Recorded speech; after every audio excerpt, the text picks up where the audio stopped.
नमस्कार मित्रांनो, नर्सिंग एक ईश्वर सेवा मी आरोग्यदूत या चॅनलमध्ये मी अक्षय तुम्हा सर्वांचं मनापासून स्वागत करते. तर मित्रांनो, आजचा व्हिडिओमध्ये आपण वेगळा टॉपिक घेणार आहोत. तर आजचा व्हिडिओ थोडासा वेगळा आहे. ते GNM first year, ANM first year आणि सगळ्या स्टुडंटसाठी ते फॉलो करू शकतात. पण सगळ्यात महत्त्वाचं म्हणजे मी हा व्हिडिओ बनवते तर मी जे सांगितलं आहे तेही तुम्ही फॉलो करू शकता. पण तुम्हाला बेसिकली तुमचे नर्सिंग ट्युटर किंवा जे नर्सिंग टीचर असतात ते तुम्हाला काय शिकवतात किंवा क्वेश्चन पेपर कसा सोडवायचा ते शिकवतात, ते फर्स्ट आधी फॉलो करणं नेहमी गरजेचं आहे. माझ्या व्हिडिओतील प्रत्येक क्वेश्चनसुद्धा जेव्हा तुमचे नर्सिंग ट्युटर वगैरे तुम्हाला शिकवतात, कारण ते बेसिकली तुमच्यासमोर असतात, तुमच्याजवळ असतात, ते 101% तुम्हाला सगळं बरोबर शिकवणार, ते कधी चुकीचं शिकवत नसतात. तर पहिल्या त्यांच्या नोट्स त्यांनी दिलेले शिकवलेलं सगळं फॉलो करणं गरजेचं आहे. तर आजचा व्हिडिओ आहे क्वेश्चन पेपर कसा सोडवायचा, जो मी पद्धतीने सांगते माझ्या पद्धतीने. तुमच्याकडे ह्याच्यापेक्षा छान पद्धत असेल तुमच्या नर्सिंग टीचरनी सांगितलेली तर ती फॉलो करू शकता. असं कंपल्सरी नाही आहे की मी सांगितलेलंच फॉलो करणं गरजेचं आहे. तर मी तुम्हाला एक सांगते कसा पेपर. तर अशी उत्तरपत्रिका असणार. माझ्याकडे बेसिकली ती उत्तरपत्रिका नाही आहे. ह्याच्यामध्ये तुम्हाला तुमचं नाव लिहायचं नसतं, नेहमी लक्षात घ्या. उत्तरपत्रिकेमध्ये आपल्याकडे जेव्हा क्वेश्चन पेपर देतं उत्तरपत्रिकेमध्ये नाव नसले याचं आपलं जे सेंटर आहे त्याचं नाव येतं. त्याच्यानंतर तुमचा सीट नंबर म्हणजे हॉल तिकीटचा जो नंबर असतो तो येतो, डेट येतो, एक्झामचा कुठला पेपर आहे म्हणजे एक्झामचा कोणता क्वेश्चन पेपर तुम्ही सोडवणार आहात ते तुम्हाला लिहायचं असतं. कळलं का? तर ते लक्षात घ्यायचं आहे. कधी कधी मिस्टेक होते तर त्याची स्पेलिंग बघा. बरेच जणांनी स्पेलिंग बघून जायची की एक्झामचा कोणता पेपर आहे त्याची स्पेलिंग बघून जाणं, कोणते कोणते क्वेश्चन पेपर आपण सोडवणार आहोत त्याचं स्पेलिंग बघून जाणं गरजेचं आहे. ते तुम्हाला लिहायचं आहे. दुसरी सगळ्यात महत्त्वाची सीट नंबर म्हणजे तुमचा हॉल तिकीटवरती जो नंबर असतो तो प्रॉपर लिहिणं गरजेचं आहे. लक्षात घ्या, ठीक आहे.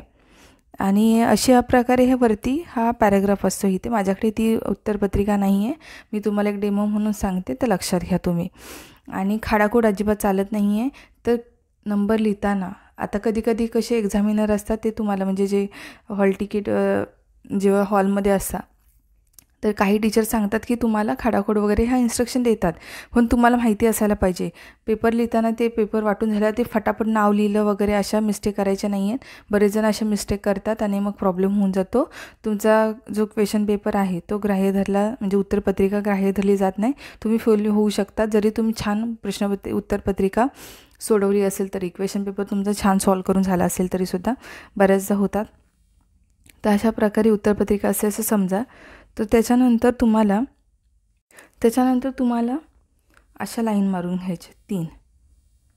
आता मी सांगितलं मगाशी त्याप्रमाणे तुमच्या नर्सिंग ट्युटरने जर वेगळं सांगितलं असेल तर तुम्ही फॉलो करू शकता. कंपल्सरी नाही आहे की मी सांगितलेलं फॉलो करायचं आहे. ही ऑलरेडी तुमच्याकडे बघा ही एक आहे. त्याच्यानंतर तुम्ही अशा 2 लाईन मारून घ्यायच्यात. 1 2 3 दिसते. 2 लाईन मारायच्यात. इकडे इकडे स्पेस असणार आहे. तर ही एक जी मारली मी आणि ही एक, अशा 2 लाईन मारायच्या तुम्हाला, ठीक आहे. त्याच्यानंतर आता मी हा पहिला क्वेश्चन बघा तुमच्या ह्याच्यामध्ये असणार क्वेश्चन पेपरमध्ये. 1 मिनिट मी दाखवते. हे बघा, हे तुमची क्वेश्चन पेपर आहे समजा. तर योग्य शब्द निवडून वाक्य पूर्ण करा. तर तुम्हाला लिहिताना समजा ह्याचं उत्तर घटस्फोट डांग्या हुकान धनुर्वात आहे, तर तुम्ही तेवढंच न लिहिता पूर्ण प्रश्न लिहून त्याचं उत्तर लिहून एक अंडरलाईन करायची आहे, ज्याप्रमाणे मी इथे केले बघा. इथे क्वेश्चन नंबर 1 त्याच्यातला आहे. मधला योग्य म्हणजे लिहून योग्य शब्द निवडून वाक्य पूर्ण करा लिहायचं आहे. त्याच्यामधला एक आहे DPT लस घटसर्प डांगा हुकलान धनुर्वात या आजाराविरुद्ध संरक्षण देते.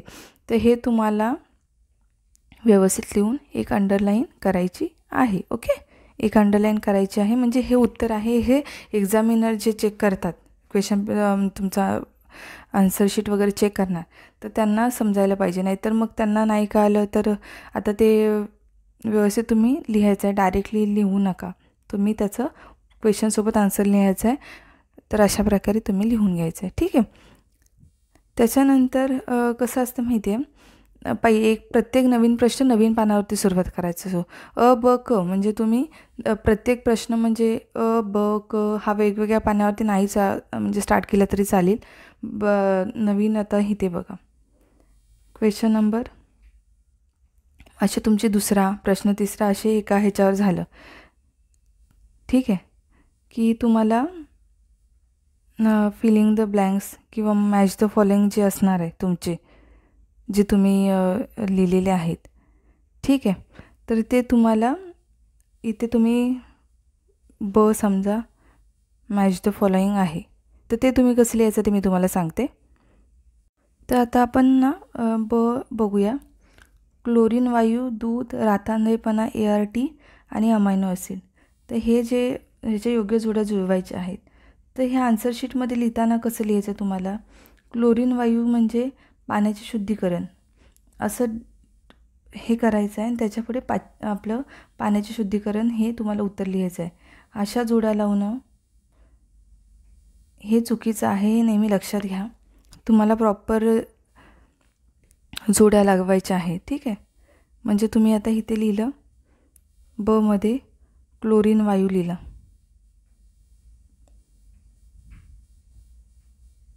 तर त्याच्या पुढे तुम्हाला ॲरो करायचा आहे. कारण मी आता हे होते म्हणून ते मोठं लिहिलं जाणार. त्याच्या पुढे असा ॲरो करायचा आहे आणि त्याचं उत्तर लिहा पाण्याचे शुद्धीकरण.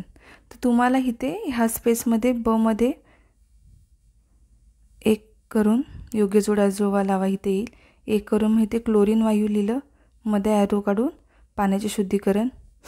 त्याच्यानंतर दूध समजा लिहिलं, इथे ॲरो करायचा पाश्चरायझेशन. असं उत्तर तुम्हाला लिहिता आलं पाहिजे, त्याच्या पुढे लिहायचं आहे तुम्हाला. अशा ज्या असतात, हे लहान मुलं नाही आहेत तुम्ही, त्याच्यामुळे तशा जोड्या लावायच्या नाही आहेत. त्याच्यानंतर आता तुम्हाला दुसरं येतं, तिसरं येतं चुकी बरोबर लिहिताना. हे येतं आता पहिल्या पेजवरती येतं म्हणजे आपलं मॅच द फॉलोइंग येतं. त्याच्यानंतर योग्य शब्द निवडून वाक्य पूर्ण करायचं. त्याच्यानंतर नवीन आता असणार आहे, असणार आहे. मध्ये चुकी बरोबर लिहा. चुकी बरोबर लिहिताना पण चूक करायची नाही आहे तुम्ही. तर आता आपण दुसरं बघूया. ॲक्च्युली जीवनसत्व हे रक्त गुटण्यास मदत करते. तर के पकडा, के जीवनसत्व के हे रक्त गुटण्यास मदत करते. ते झाले चुकून त्याच्यात.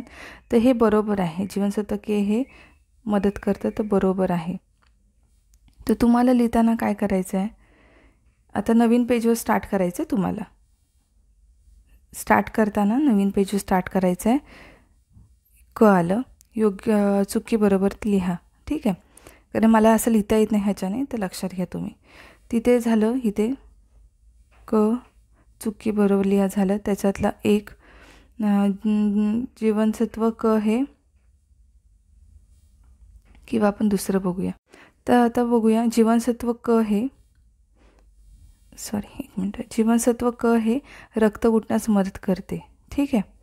तर ते लिहिताना इथे 1 लिहिलं, जीवनसत्व हे रक्त गुटण्यास मदत करते. हे पूर्ण लिहून त्याच्याखाली ॲरो करून तुम्हाला उत्तर बरोबर लिहायचं आहे. जीवनसत्व हे के आहे, ते नाही आहे, जे बरोबर असं उत्तर लिहायचं आहे. त्याच्यानंतर दुसऱ्या प्रश्नाला स्टार्ट करायचं आहे, ओके. त्याच्यानंतर दुसऱ्या प्रश्नाला तुम्ही दुसरं लिहून जे प्रश्न आहे तो लिहून घ्यायचा आहे. ॲरो करून तुम्हाला चुकी बरोबर, चूक असेल तर चूक असं लिहायचं आहे. कळलं का? डायरेक्ट फक्त प्रश्नांची उत्तर लिहून चूक बरोबर असं लिहायचं नाही, तर हे लक्षात घ्या. त्याच्यानंतर आपलं फरक स्पष्ट करताना अशा प्रकारे तुम्हाला चार्ट बनवायचा आहे. फरक स्पष्ट करा, कोरडे श्वसन उपचार, दमट श्वसन उपचार करायचं आहे, ठीक आहे. हा आला. त्याच्यानंतर सुरुवात करायची. प्रश्न लिहिला कोरडे श्वसन उपचार, दमट श्वसन उपचार, ओके. तर ह्याचंच सुरुवात करताना यामध्ये आता पहिलं बघू फरक ह्याचा. यामध्ये येणारी वायू किंवा कोरडी हवा महत्त्वाची असते, यामध्ये वाफा येणारे पाणी महत्त्वाचे असते. त्याच्यानंतर ही लाईन इथे संपली, ही लाईन इथे संपते, म्हणजे वरतीच हे होते. तर मधला हा गॅप सोडायचा आहे आणि दुसरा प्रश्न लिहिताना इथून सुरुवात करायची आहे, ना की लगेच इथून इथे दुसरा आणि ह्याची सुरुवात करताना इथून दुसरं असं करायचं नाही. हे बरोबर दिसत नाही आहे. सगळे फरक, दुसरा फरक, तिसरा फरक हे समोरासमोर आले पाहिजेत. समजा दुसरा फरक तुमचा ह्याचा इथेच संपतो आहे, किंवा आपण एक्झाम्पल घेऊ, ह्याचा फरक इथे संपतो आहे आणि ह्याचा फरक इथपर्यंत झाला, या लाईनला फिनिश झाला, तर तुम्हाला सुरुवात करताना मग एक गॅप सोडून तिसरा इथून सुरुवात करायची आहे. ठीक आहे. नवीन प्रश्न नवीन पानावरती सुरुवात करायचं आहे. छानपैकी उत्तर लिहायचं आहे. प्रश्न लिहून तुम्हाला पुढचं आन्सर लिहायचं आहे. व्याख्या जर तुम्ही लिहिणार असाल, व्याख्या लिहून किंवा डेफिनेशन लिहून, मराठीत सांगते मी, व्याख्या लिहिली. मी एवढं मोठं काढते, एवढं काढायचं नाही आहे, लक्षात घ्या. एक अंडरलाईन करून डॉट करून हे करायचं आहे. ठीक आहे. शास्त्रीय कारण लिहिताना कारणे त्यामध्ये पहिलं कारण हे लिहून मग उत्तर लिहायचं आहे. ठीक आहे. कारण बघा, आता मी एक प्रश्न घेते. म्हणजे बेडवर झोपलेल्या रुग्णांची स्थिती आहे ती सारखी बदलली पाहिजे. का बदलली पाहिजे? कारण तुम्हाला सांगायचं आहे. कारण लिहायचं. कारण त्या रुग्णांना बेडसोर होण्याची शक्यता जास्त असते. त्यांच्या दाबबिंदूवरती प्रेशर येऊन तिथली त्वचा निघून जाण्यास जाऊ शकते. त्याच्यामुळे त्यांना स्थिती सारखी बदलली तर बरंही वाटतं आणि बेडसोर होण्यास मदत होते. बेडसोर होऊ नये ह्यासाठी मदत होते. का ना, बेडसोर होऊ नये म्हणून आपण हे करतो. डोक्याची स्थिती बदलत असतो, त्यालाही वेगळं थोडंसं चेंजेस होतात. कारण आपल्या पाठीला बघा बोलतात पाठ ही होते. ठीक आहे. तिथली त्वचा निघून जाण्यास मदत होते. तिथे घाम येत असो सतत. त्याच्यामुळे आपण जर रुग्णाची स्थिती बदलायला पाहिजे दर 2 तासाने. ठीक आहे. असा प्रश्न शास्त्रीय कारण विचारतात. दर 2 तासाने रुग्णाची स्थिती बदलली पाहिजे. कारण लिहायचं आहे. तर त्याच्यामध्ये कारण लिहून मगच तुम्हाला सुरुवात करायची आहे. कारण अशा रुग्णांना जे सतत झोपलेले असतात बेडवर, तर त्यांच्या पाठीवर दाबबिंदूवरती प्रेशर येत असतो. तिथली त्वचा निघून जाण्यास मदत होते किंवा शयावरण होतं त्या रुग्णांना.